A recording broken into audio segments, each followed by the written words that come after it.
Here's how to add a text question to your Google Forms. Go over to the right side in your editor, add question, and the first one that's going to pop up is going to be multiple choice. You just have to click on that and either select short answer, where it gives you or gives the user, the form filler, just a little space to enter some text. But you can also click on this and ask them for a paragraph. So maybe it's tell me about something instead of, if you want something that's just sort of their name or email, just put in short answer and say name. If you already have a short answer and you want another one, you can click duplicate question and change this to email or whatever you're doing.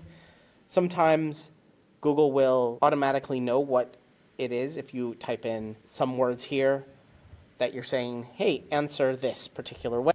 We can do last name, and there doesn't seem to be any reasonable limit to the actual text you put here as the question. There probably is a limit, but it's going to be very open to whatever you want to put. You're watching Better Sheets here on YouTube. Yes, you're watching a Google Forms video, but one of these videos is probably going to be your next video you want to watch to learn more about the Google Workspace, Google Forms, Google Sheets, whatever you're looking for might be here. Also, comment down below. I'm happy to answer any questions whatsoever. And if I don't know the answer, I'll try to figure it out, or I'll try to point you in the right direction. But for right here, right now, one of these videos is going to be your next watch.